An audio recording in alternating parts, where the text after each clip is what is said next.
they went into a harbor, where they found a piece of a jacket, which they knew belonged to one of those men who had left them to go overland.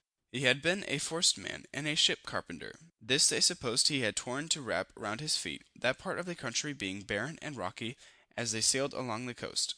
They came to anchor in convenient harbors every night, till they got as far as Manangaromasai, where King Reberimbo resided, where they went in to inquire for the men who left them at the north end, and to recruit with provisions.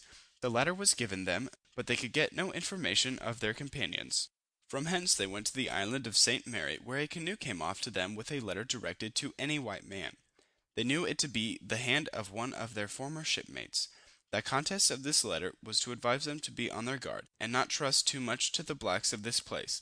They having been formerly treacherous, they inquired after their ship, and were informed that the company had given her to the Moors, who were gone away with her, and that they themselves were settled at Ambonovola, about 20 leagues to the southward of St. Mary, where they lived among the negroes as so many sovereign princes. One of the blacks who brought off the letter went on board their boat, carried them to the place called Ulumba, a point of land made by a river on one side, and the sea on the other, where 12 of them lived together in a large house they had built, and fortified with about 20 pieces of cannon. The rest of them were settled in small companies of about 12 or 14 together, more or less, up the said river, and along the coast, every nation by itself, as the English, French, Dutch, &c. They made inquiry of the consorts after the different prizes which belonged to them, and they found all very justly laid to be given them, if ever they returned, as were that belonged to the men who went over land. Captain White, hankering after home, proposed going out again in the boat, for he was adverse to settling with them, and many others agreed to go under his command, and if they could meet with the ship to carry them to Europe, to follow their old vacation. But the others did not think it reasonable he should have the boat, but that it should be set to sail for the benefit of the company. Accordingly it was set up, and Captain White bought it for 400 pieces of eight, and with some of his old consorts, whose number was increased by the other of the ship's crew, he went back the way he had come to Methelage. Here he met with a French ship of about 50 tons and 6 guns, which had been taken by some pirates who lived at Marathon, on the east side of the island, and some of the De Grave East Indiaman's crew, to whom the master of her refused a passage to Europe. For as he had himself been a pirate and quartermaster to Bowen in the Speaker, he apprehended their taking away his ship. War then existing between England and France, he thought they might do it without being called in question as pirates.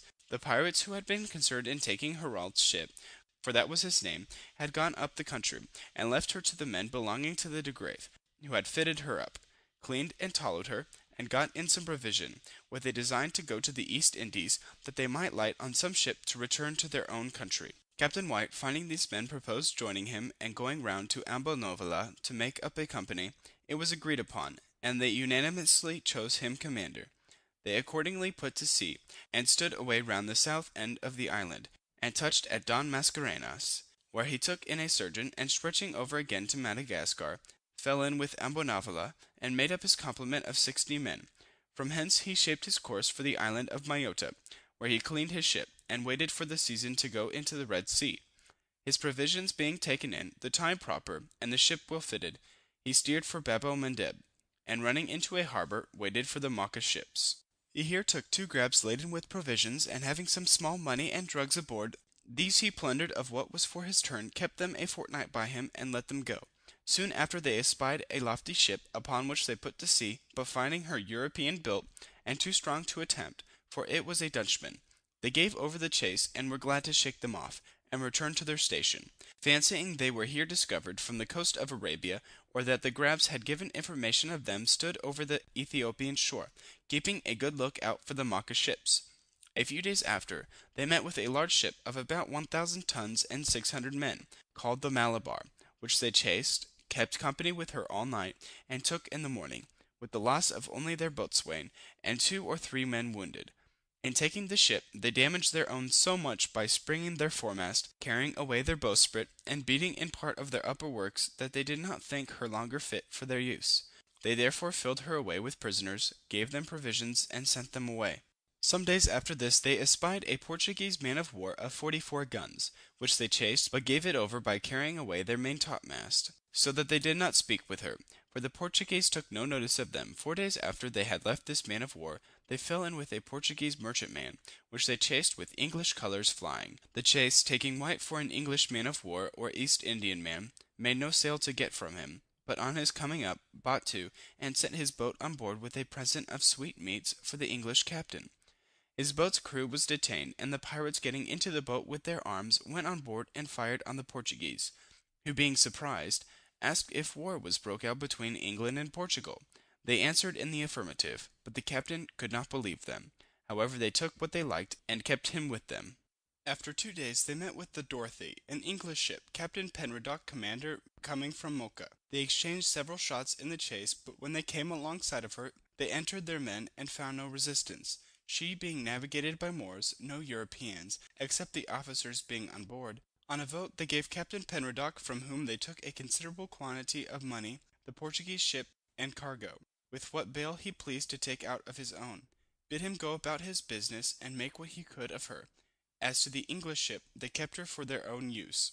Soon after they plundered the Malabar ship, out of which they took as much money as came to 200 sterling a man, but missed 50,000 sequins, which were hid in a jar under a cow's stall, kept for the giving milk to the poor supercargo and ancient man.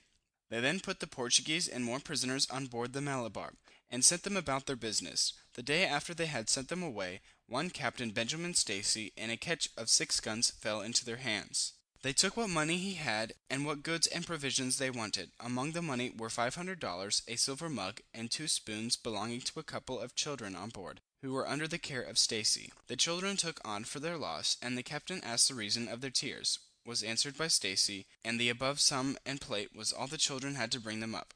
Captain White made a speech to his men, and told them it was cruel to rob the innocent children, upon which, by unanimous consent, all was restored to them again. Besides, they made a gathering among themselves, and made a present to Stacy's mate, and other of his inferior officers, and about $120 to the children. They then discharged Stacy and his crew, and made the best of their way out of the Red Sea. They came into the Bay of Dhofar, where they found a ketch at anchor, which the people had made prize of. By seizing the master and boat's crew ashore, they found a French gentleman, one Monsieur Berger, on board, whom they carried with them, took out about $2,000, and sold the ketch to the chef ashore for provisions. Hence they sailed for Madagascar, but touched at Mascarenas, where several of them went ashore with their booty, about 1,200 sterling a man. Here taking in fresh provisions, White steered for Madagascar, and fell in with Hopeful Point, where they shared their goods, and took up settlements ashore, where White built a house, bought cattle, took off the upper deck of ship, and was fitting her up for the next season. When she was near ready for sea, Captain John Halsey, who had made a broken voyage, came in with a brigantine, which being a more proper vessel for their turn, they desisted from working on the ship, and those who had a mind for fresh adventures went on board Halsey, among whom Captain White entered before the mast. At his return to Madagascar, White was taken ill of a flux, which in about 5 or 6 months ended his days. Finding his time was drawing nigh, he made his will, left several legacies, and named 3 men of different nations, guardian to a son he had by a woman in the country, requiring he might be sent to England with the money he left him, by the first English ship, to be brought up in the Christian religion, in hopes that he might live a better man than his father. He was buried with the same ceremony they used at the funerals of their companions, which is mentioned in the account of Halsey. Some years after, an English ship touching there, the guardians faithfully discharged their trust, and put him on board with the captain, who brought up the boy with care, acting by him as became a man of probity and honor. End of Life, Career, and Death of Captain Thomas White. Recording by Logan McCammon.